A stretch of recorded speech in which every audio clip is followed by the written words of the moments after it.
then it does start to turn into a lot of just kind of the same strip malls and wide streets and you know, varying degrees of like those are the kind of streets that, you know, you have nightmares about crossing. Yeah, you know, where you like just all the streets are like that wide in Rancho Cucamonga. Like everything's so, because I've stayed there. Yeah. Every street feels very, very wide, like as wide as a highway is how I feel now. Yeah. I grew up with similar kind of suburban existence, but I was in Ohio, so we didn't have like. You at least have some mountains to look at. Sure. Oh no, there was mountains and you know, actually we did have some nice mountains to look at in Rancho, I will say. We're not that far because we're in San Bernardino County, and so it's a perk. We had nothing. We get way more rain there, but then you get like sinus headaches. So yeah, the rain comes in and then the pollution just settles, and it's anyway. We're not here to talk about Ohio or Dayton. I'm not from there. What are we saying? I don't know. I was torn from the thigh of Zeus. I'm not from anywhere. Hey, Victoria. Oh, hey, Chelsea. I don't really care about any of that. No. That's not, I didn't, that was, that, sorry. I realized I did it really, I just felt like I went really abrupt with it. And then I was like, it's okay. You know, what if I leaned in and was like, no, I don't care. And then what if I was like, oh, now I feel bad. And anyway, I don't know. You know what I could use right now, though? What? A Breath of Fresh movie. Woo. Yeah.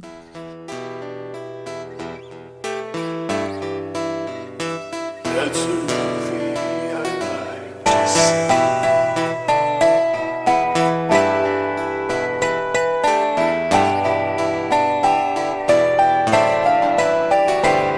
All right. This is a Breath of Fresh movie. Yes. Yay. Hooray. A podcast, a weekly podcast where I, Victoria Harley, and you, Chelsea Pope.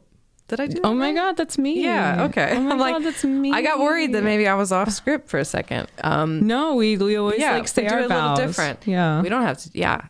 Well, each week we watch a movie that neither one of us has ever seen, and then we talk about it here with you. For you, dear listener. And I just want to start at the top and say thank you, listener. Yeah, thanks. We put that at the end, and I'm like, no, let's put that up top. Tell them, like, yeah, thanks for tuning in. Thank you, genuinely, to all our unique listeners and to the 12 to 15 of you who come back every time. You guys are unique, too. We love you. You're also all unique. Yeah. Is there any podcast news this week? We talked about stickers, right? We talked about that last time. Yeah. There's none. We don't have a new cable. There's no... This is it. Well, all we just do is just rinse and repeat for the rest of our lives. I'm fine with that. This is as good as it's going to get. I don't want to have to think anymore. Okay. Cool. This week's episode is about the 2021 movie Drive My Car. What genre would you classify this as? Because I just said movie because I panicked and realized... I think it's a drama. Drama? Right? It's definitely drama. Pretty much. Nothing else? What do you think? Are you thinking of like subgenres? Yeah, like a little bit of romance. That's not really it, though. I wouldn't call it romance. I wouldn't call it a romance. All right. Just call it drama. There's romantic elements. There's love. There's love involved. There's love. Oh, someone called it a road film. Yeah. I think in some ways, definitely. Yeah. And I shouldn't have been so quick to shut down the romance thing. It's like, kind of like... I was thinking about him listening to the tape. Not that was romantic, because it wasn't. It was actually painful, because it was like they were still acting out their problems even from beyond the grave. Right. And that was like, whoa, fuck, dude. Yeah. I thought I had a hard time healing. I mean, yeah, he just keeps like he's stewing in it, basically. My God. Yeah, he's stewing in everything. Yeah. This was directed and co-written by Ryusuke Hamaguchi, and he was also co-written by Tomisaka Oe. It's adapted from Drive My Car by Haruki Murakami. Oh my God, Haruki Murakami. There you go. There. I think you did pretty good. Thank you. I left you out there to dry, and I was pretty sure how those went, and I just was like, I'm gonna let her struggle. I'm gonna power through it. Yeah. And then I'll just cut out all that effort. No, it makes you stronger. Yeah. I'm making you stronger. Thank you. This is a short story, Drive My Car. It came from a collection called Men Without Women. And the story itself, I think, is only 40 pages. 3-hour movie. Yeah. What do we think about that? I think I felt like it was such a breezy 3 hours. It was a breezy 3 hours. I thought the movie was going to be one thing, right? And then 40 minutes in, you're hit with like a really significant turn, and then the opening credits start. I love that. That was wild. Like, I was like, oh, fuck. They really had the balls to do that. Like, I'm like, oh, man. And that like really very clearly states like that was all the exposition. You needed all of that to, for the gravity, to feel the weight of everything to come. Yeah, it's so funny. The director even said something about how like 3 hours, like, were you ever pressured to cut it down? And he's like, I wanted it to be shorter. You know? It couldn't be. It just couldn't. I think it would have messed with the pacing. I felt like it was very evenly paced. It was like we're on a smooth car ride. Frankly. And with a driver that like knew what they were doing. What? Whoa.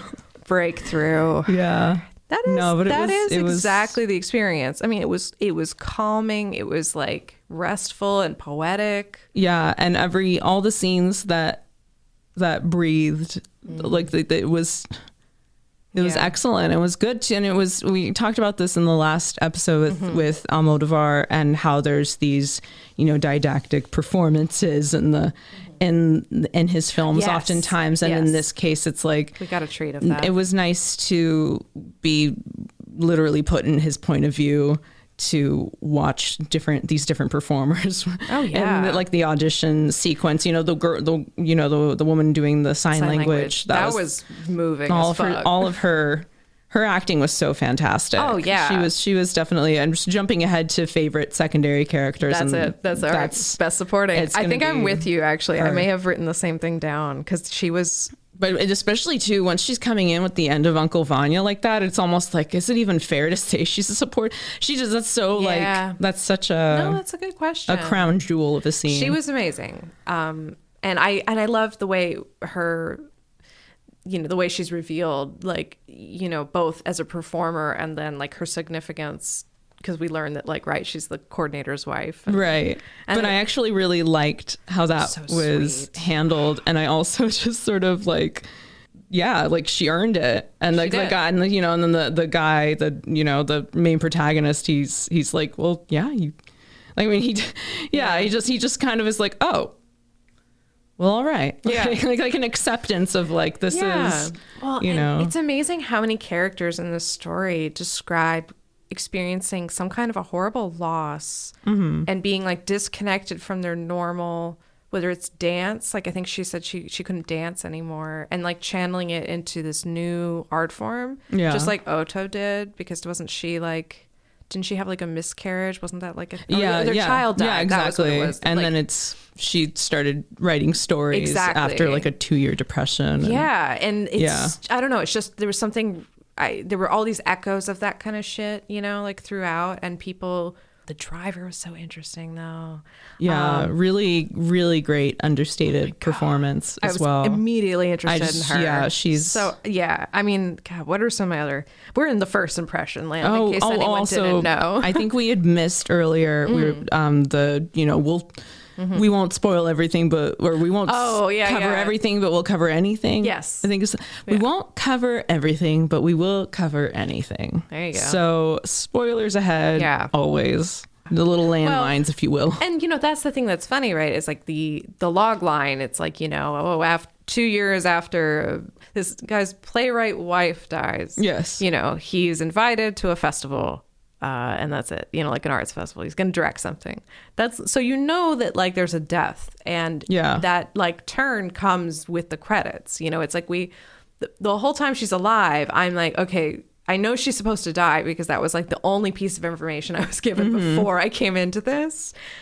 And it did kind of make me a little tense. Like, like, when is this going to happen? Or maybe not tense, but like sad, because I know we're watching. Something's about to end, Yeah, there's going to be a significant loss of some kind. Yeah.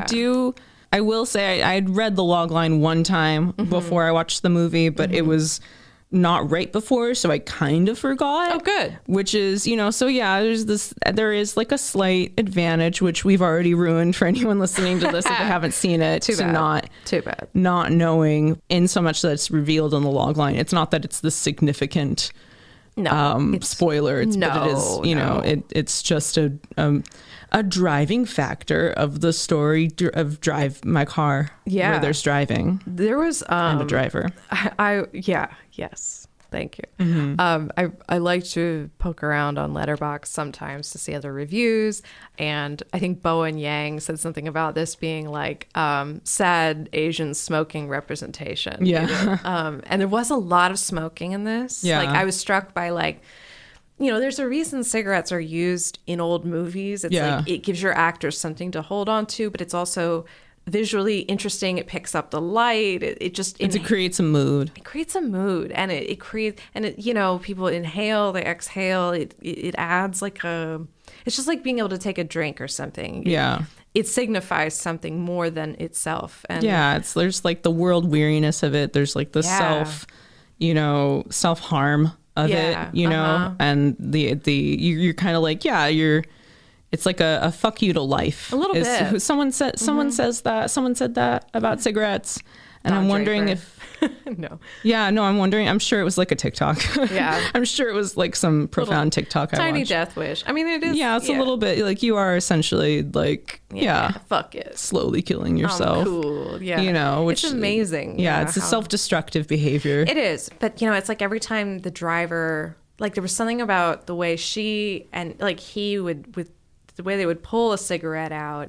There was like a real elegance to it. Like this is a practiced regular thing. They're so comfortable in this habit. And I feel calm for them having a cigarette, if that makes sense. Like I'm almost experiencing it. There's like a self-soothing to it as well. For all the self-destruction, all that. Like I've smoked for a long time, and like, I get that there is just this like it can calm it's a tension release. It can absolutely calm the nerves. And it's a significant moment of bonding for those two protagonists, because there's this sort of shared their hands out the top.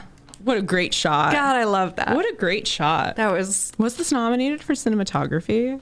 No. It was not. I do have what it was nominated for, because it is a very well shot film. I thought the colors so gorgeous was great. It was the choice of the car being red was a difference from the short story. I guess in the short story it was like a yellow convertible Saab, and they went with this red, but I fucking loved it. I think it was great. It's a very kind of iconic, it was perfect. And it was just such a great punch of color in this sort of drab, absolutely. Not drab, but like very cool toned world. Not drab. That's not fair. So this premiered at 2021 Cannes. It was nominated for the Palme d'Or, or it competed for it. That's how they say that. It won Best Screenplay. They were the first sort of Japanese artist to win Best Screenplay at Cannes. Well deserved too. Well deserved. Really, really, really beautifully adapted. Oh my God, beautifully adapted. It was nominated for 4 Academy Awards. It won for Best International Film. Deservedly so. But although I didn't see The Worst Person in the World yet, or I haven't seen it either. So, but it was nominated for Best Adaptation, Best Director, Best Picture. And this is the first time a Japanese film has been nominated for Best Picture. Which is kind of insane. That is insane. Given like for the I don't know. Like, it's not that insane when if you know anything about the Oscars, Hollywood, of course. But the point is, it's nice that I think some people felt, or there's an attitude that like, they just throw a bunch of stuff in the Best Picture. They're not going to win, but they want to be able to, raise the profile of this, or get the credit for recognizing these things. And even this director was kind of surprised that he was nominated. He was like, really? Yeah. Which is great.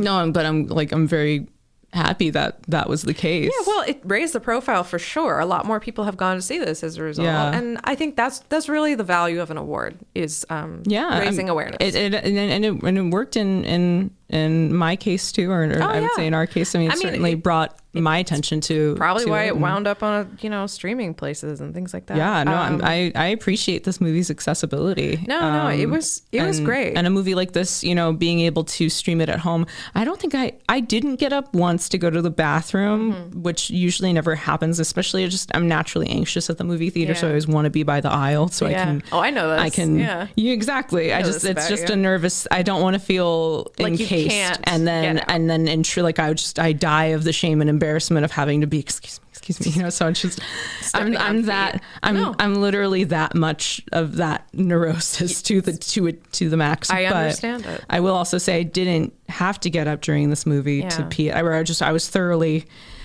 so thoroughly engaged that it wasn't something that I was. It was so mature. Just another great. And I don't mean adult film like Triple X, dirty film. I'm talking obviously. Yeah. But I do feel like this is such a grown-up adult theme. Again, it just sounds wrong, adult themes.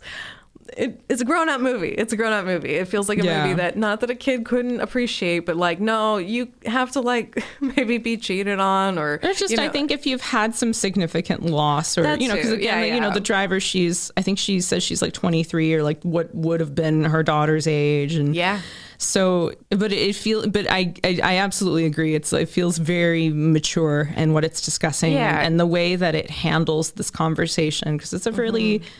It's some of these themes that they're exploring are extremely difficult. Like the not feeling that you got a sense of closure with someone then they pass. No, I mean that whole thing about like, I want to talk to you tonight, and like never finding out what that, like that I wouldn't be able to sleep. Yeah. Like, oh my God. Like, and the guilt he feels because he, deliberately stayed out because he didn't want things.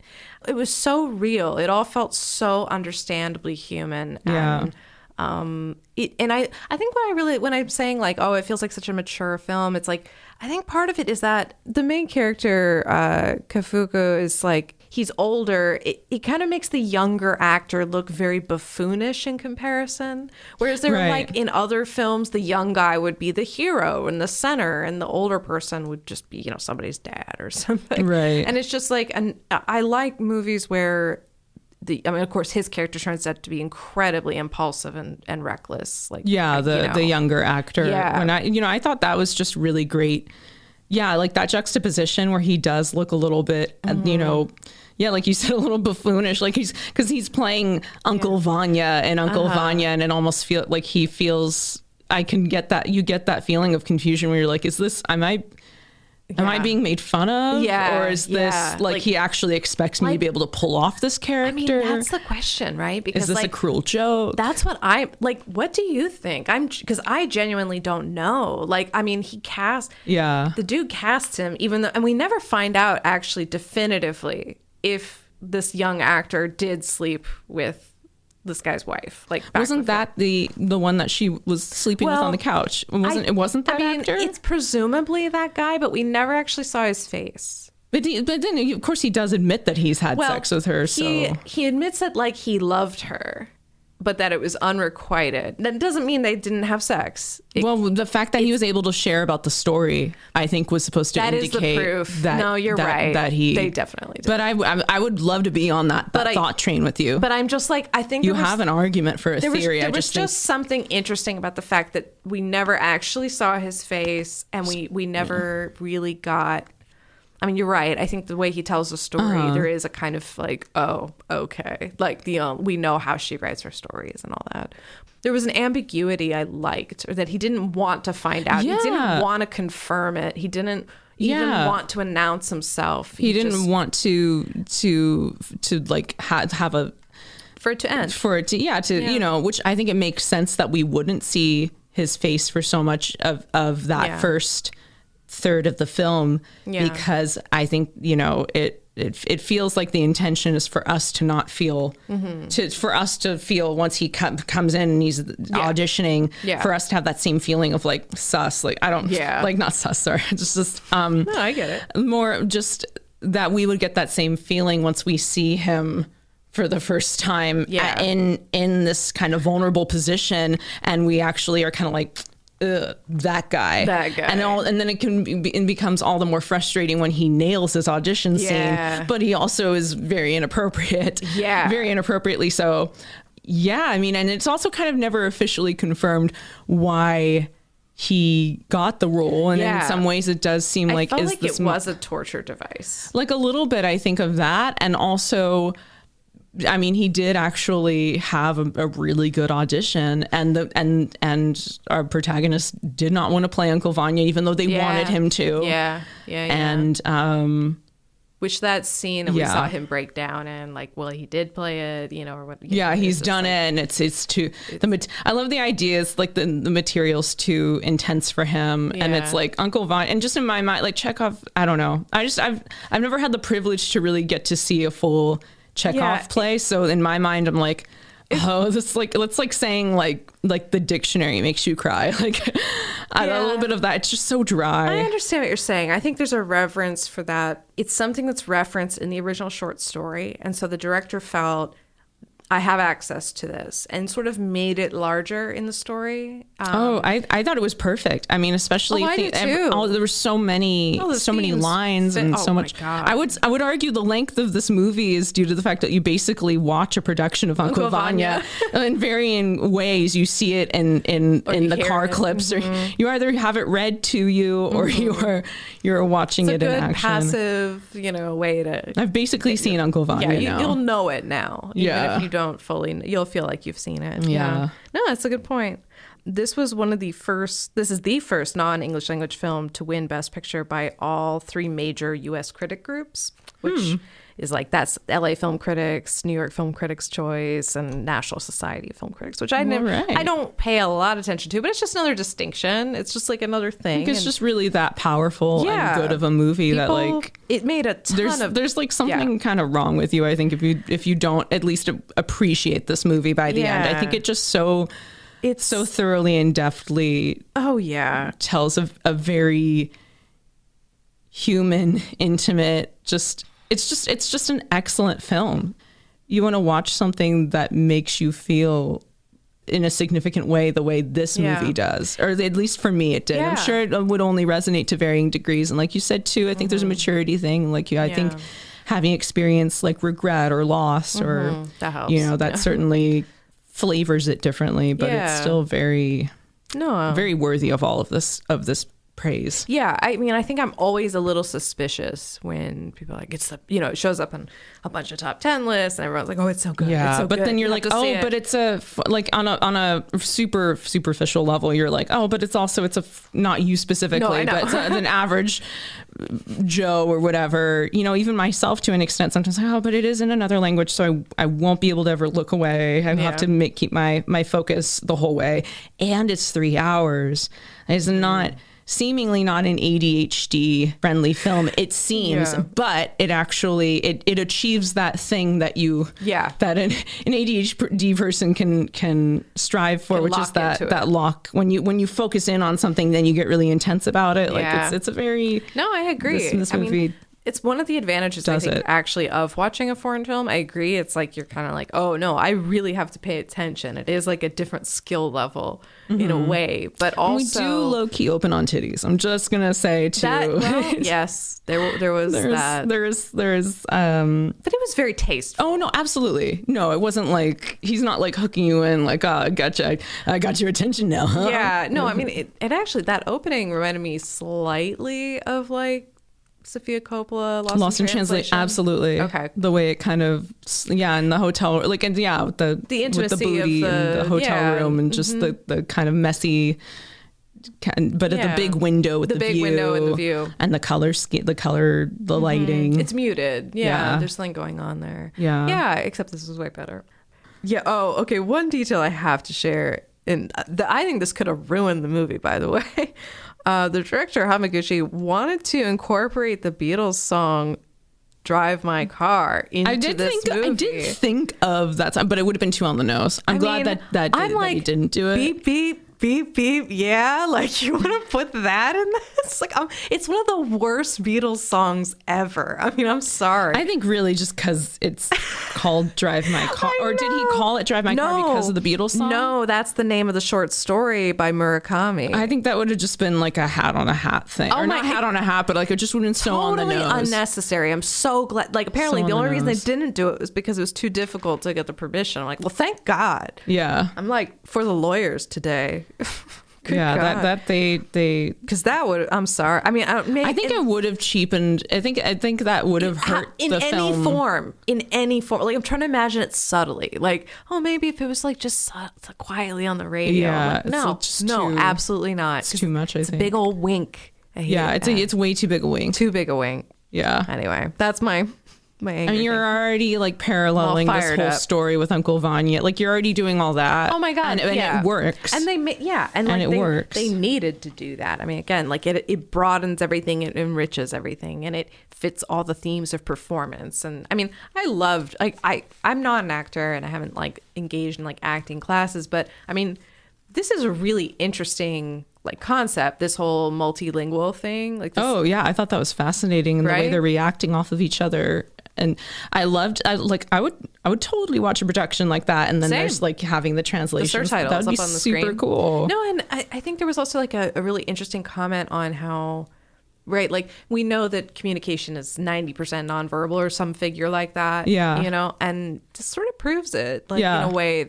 You're picking up on people's their physical like language and their tone of voice and everything else, and everyone knows their story well enough that it sort of works, you know? I don't know, it was interesting, and I thought it was interesting how he brought the driver in to kind of open up her horizons a little bit. Like, not that it was done in a paternalistic way, it wasn't. It was, you know, she expressed interest having heard all this Vanya in the car, and you know, just it was such. I mean, that driver was so fascinating from the get go. I'm just like, I immediately want to know everything about this. Yeah, woman. I really liked. Yeah, her. She had that quiet energy, and like that quiet stoic energy. And she's just like, I don't know. She's dressed like, I don't know, kind of more like a young man in Japan, or you know, she's not doing like a super femme look. Like she's got on like a man's blazer and, you know, Chuck Taylors and, you know, something honestly that's just appropriate for a driver, but like a ball cap. Like, she, you know, it was a very interesting energy she gave off. I liked it a lot. Yeah. And like, I'm really resisting the temptation to use the word like samurai because we're talking about a Japanese movie and I don't want to generalize, but she had a certain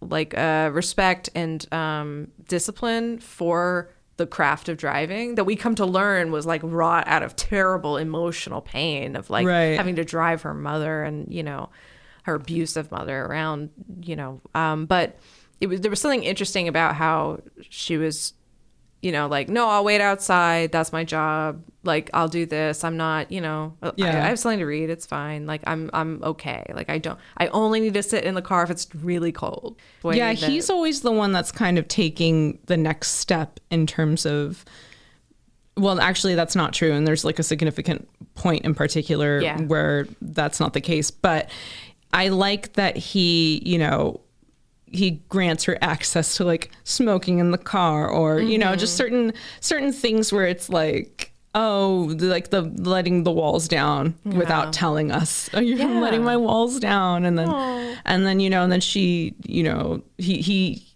needs her to just drive somewhere. And then they go to like her driving job, the bus job.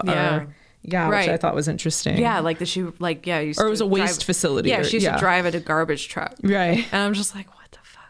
Like it kind of reminded me just a little bit of Aubrey Plaza and Parks and Rec, where she's like, what? I love trash. Yeah.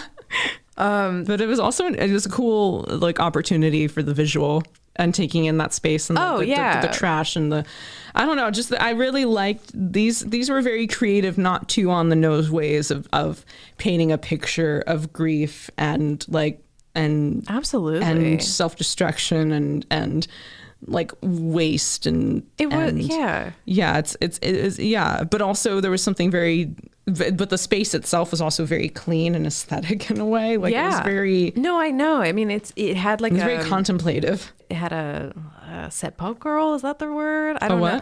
I picture it in my mind, but like sepulcher or like, I'm not even going to try that. Yeah, I know. I see the word in my head too. Yeah. Like, I don't know. There was something... I don't want to say it out loud. I have too much shame. I know, same. It felt like a mausoleum, but it had this kind of like... I hadn't thought about it before, but the trash and the burying of things and the way the house was buried and the way, you know, like there was something... There's definitely a lot going on that's not super on the nose. And then the visual is also, if there's chaos, you're sort of somewhat separated by it. Like there are these scenes that have incredible visual order. Like I'm thinking about the first time they're inside the house that he's renting, and it's just, you know, those sliding windows and opening them up and just airing out the house. And it's such a natural thing to do, and then to sort of sit and have the scene open up there. But then also the room they're working in. At first I thought it was just the audition room, but I'm like, oh no, this is the rehearsal space. Yeah.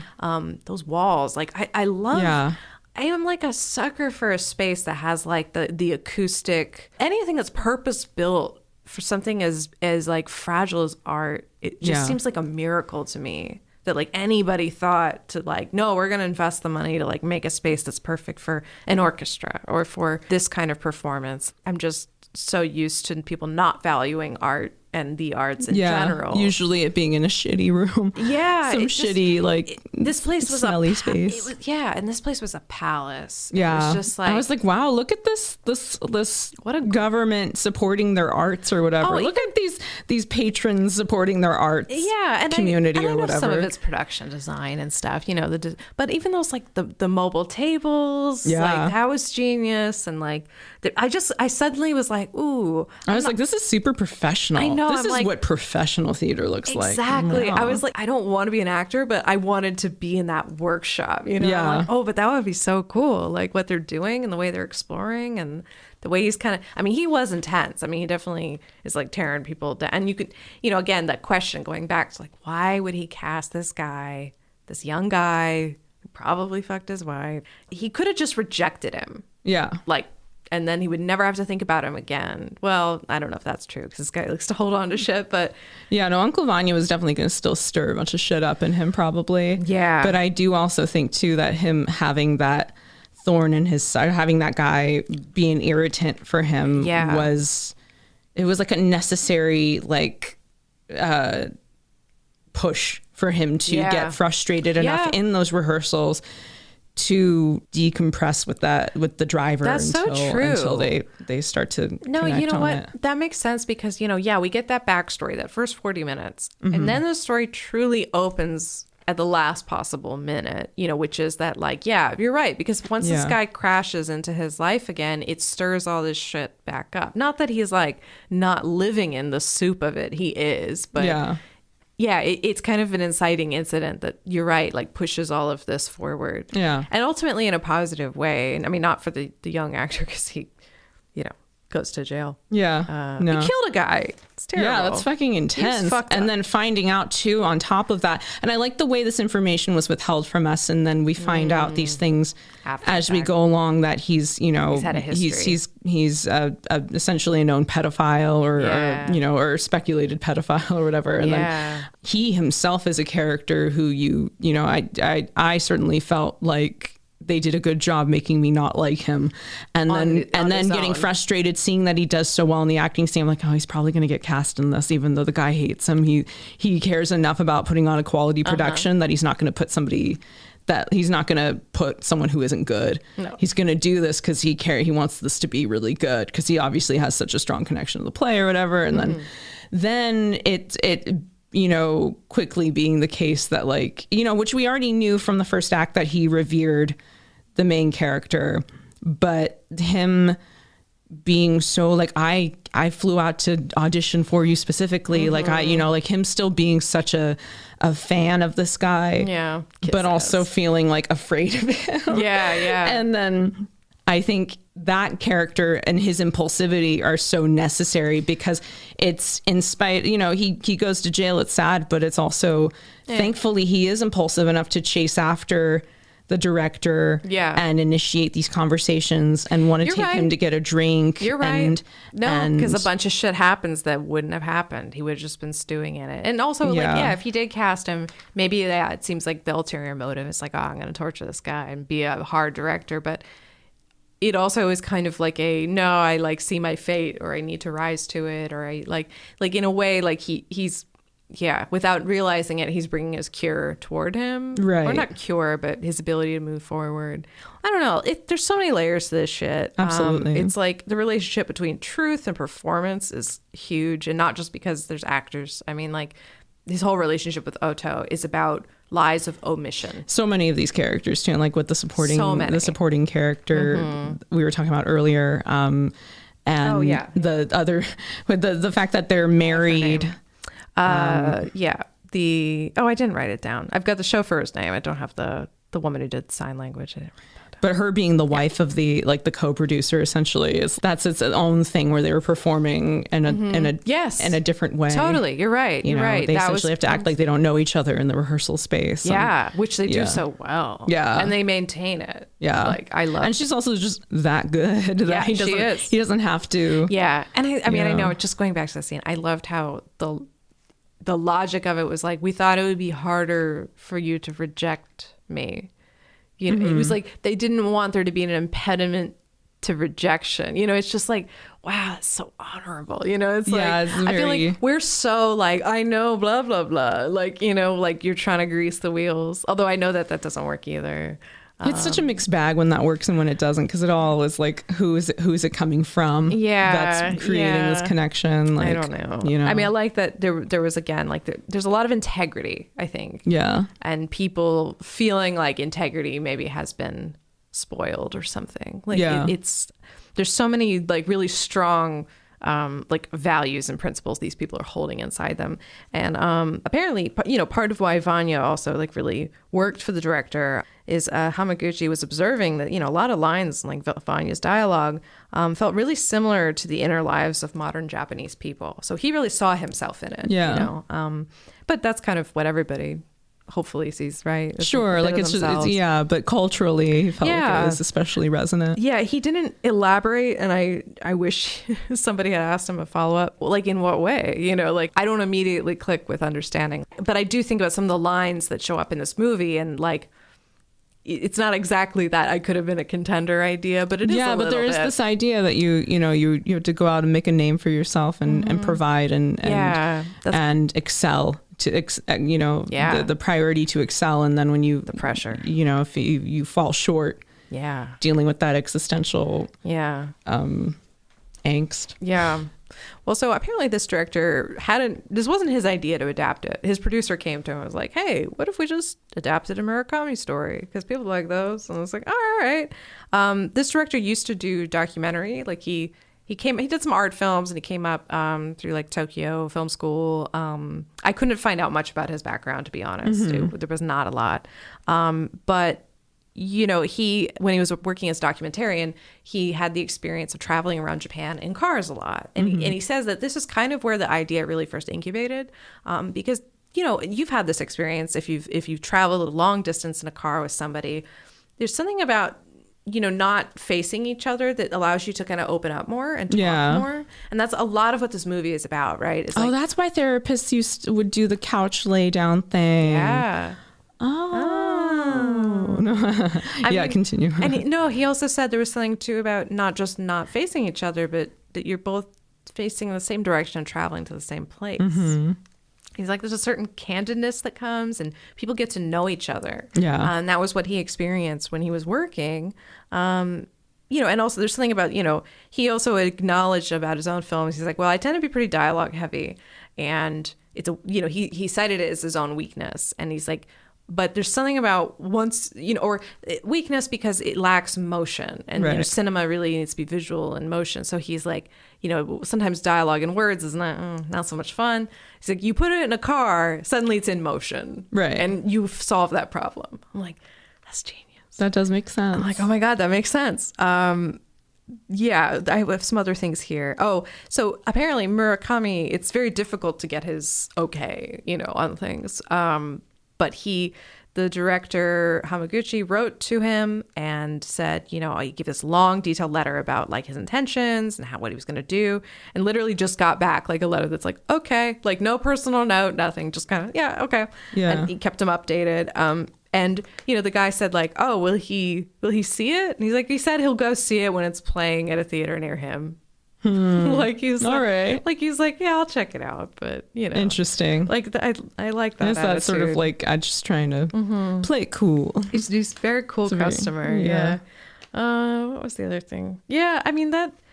Again, I wish I had more background on the director, but it was like literally the biography started in college. I'm like, okay, well, I guess he didn't have a childhood. Yeah.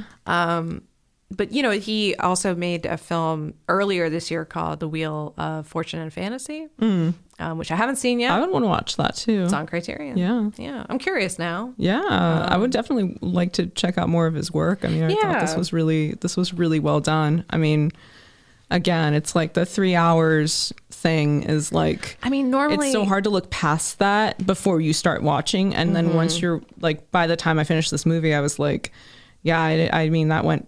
Like all 3 hours of it were necessary. They were. It doesn't necessarily feel like it's like a quick 3 hours. I would say it's more like we were saying, again, it's a smooth ride. Yeah. And you're engaged the whole time. Like I wouldn't cut anything. I think it was all necessary. And that's like kind of what he arrived at. Again, he was like, I didn't want it to be 3 hours. He's like, I wanted people to see it. He acknowledges that this is like a real hurdle. But I agree. It was like, it's a movie that kept me engaged. Yeah. It had and it's the pace. It's like once you understand the pace and you lock in with it, it's great. And we've often on this show talked about like, oh, God, these long run times. Blah, blah. This can break that rule. This one gets to break the rule. Like it's that good, Yeah. And I love that the whole thing is centered right around this guy's very specific ritual of I deliberately drive an hour out and in so I can work on my lines. It's part of my process. There's just so many great like artistic details in here. Like it all works, And I also do like, especially with this being a foreign language film and it having subtitles, like I really appreciated reading everything. Yeah. In the case of this, it felt like it was a moving story, or a moving book or whatever. Yeah. I mean, just being able to read the lines from Uncle Vanya too, as they're happening, and like I don't know, it makes it. And then whether it's in the car, there's this whole mood going with it. Just it makes the emotionality of the lines like pack a bigger punch. I agree. Than opposed to me being an English lit major trying to sit and read these plays, and it's like, oh, this guy's kind of like whining and it's really long. And like God, this guy goes on. Yeah, man. This is like a 16 page monologue about how this guy's like sad. Like just, but obviously it's that must be a Russian trait. I feel like, I mean, I'm just thinking about how like it is colorful. It's just, it's got, when you see it bone dry on the paper. Yeah. It's like reading Shakespeare, it's like, unless it's not the same until you've seen it performed. Exactly. Like, being able to read it too, it's like, I mean, you can get into it reading it. I'm just saying like, a